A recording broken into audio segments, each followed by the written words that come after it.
Hey, what's up, guys and gals? My name is Rick Nineg. Thank you so much for joining me today. We're going to be talking about the Twilight Zone. I want to thank all of you for having supported my Christmas special this year. It means so much to me. We're almost done with it, but I absolutely appreciate all of the love, support, likes, comments, subscriptions that you have all done.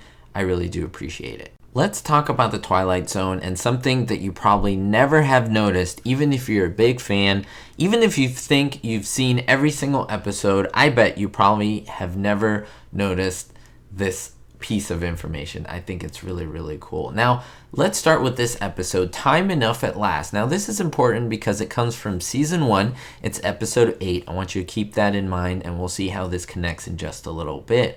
Now, I know that a lot of you know what happens in this episode. It's one of the most popular ever of the Twilight Zone. It's about a man named Mr. Bemis. Now, he loves to read, but he has one problem. He can't have or find enough time or the right place to enjoy reading. So at work, his boss lets him know that he cannot read when he's supposed to work. And at home, his wife won't even let him read the newspaper, even less a book. Now, one day he sneaks down into the vault, into the bank's basement to read a little bit, and suddenly there's a huge explosion above him. He comes out and finds that the whole world is destroyed because a nuclear holocaust just took place.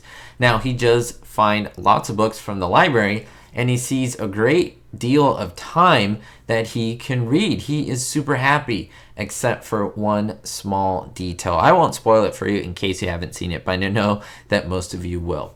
But I want to focus on something very specific. Right in the moment, right before the explosion happens, where all the nuclear explosions, or the one nuclear explosion happens, he is reading a newspaper. Now, I'll show it to you here. Pay attention to this newspaper because it's going to make an appearance, and this is what I was absolutely floored when I saw this myself. Now, jump from that episode, just only 4 episodes later, to episode 12. It's still season 1. It's called What You Need. Now, in this one, a small-time crook, he plans to exploit an old, poor street peddler who has this really cool supernatural ability of selling people exactly what they need just before they actually need it, which is actually pretty cool. It's a very underrated episode, I think.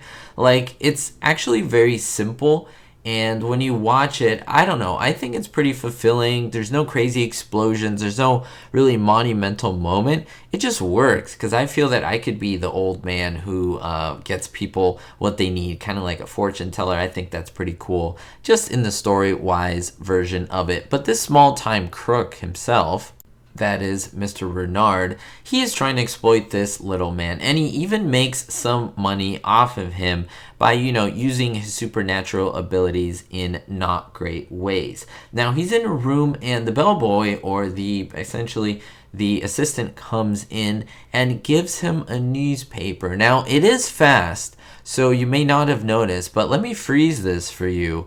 You may have seen this newspaper before. Yeah, it's the exact newspaper. It's the same one that is seen in the episode that I just mentioned before with Mr. Bemis.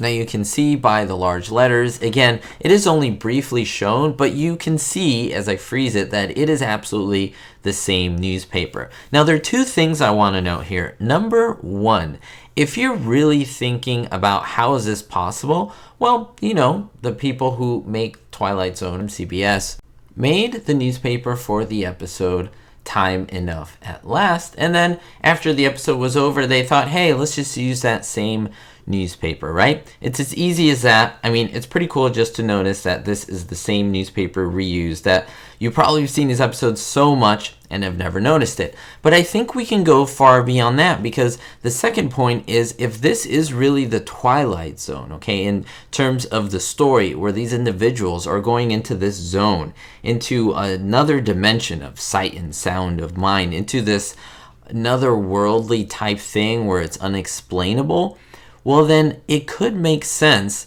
that this is just the same edition of the newspaper, and both characters are living in the same town. Essentially, they're living in the same town, and so they have the same daily chronicle, and so that would make absolute sense. In fact, you could say it is the newspaper from the Twilight Zone, which is creepy. I think if you think about it like that, it's even creepier because it ties the two stories together, showing that even though this series is an anthology, yes, I know that, it ties them that, yeah, they're both in the Twilight Zone, even though they don't know each other. It's almost like if they both came from Los Angeles, and this is a story from one man in Los Angeles, and then across town in Los Angeles, there's another man.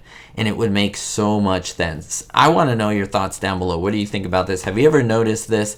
Now, have you seen both of these episodes? Which one do you like more and why? I'd love to hear about it. And what do you think about that newspaper making an appearance twice? I think that's pretty interesting. I'd love to dive deeper into maybe a little bit more about this in future videos. Thanks so much for the support as always, and don't forget everyone, be hopeful. A really big thank you to all my Diamond tier patrons: Jerry D, Stacy L, Scott R, Citizen Kane 359, Jennifer P, David D, Kevin K, Sally N, and Vito L.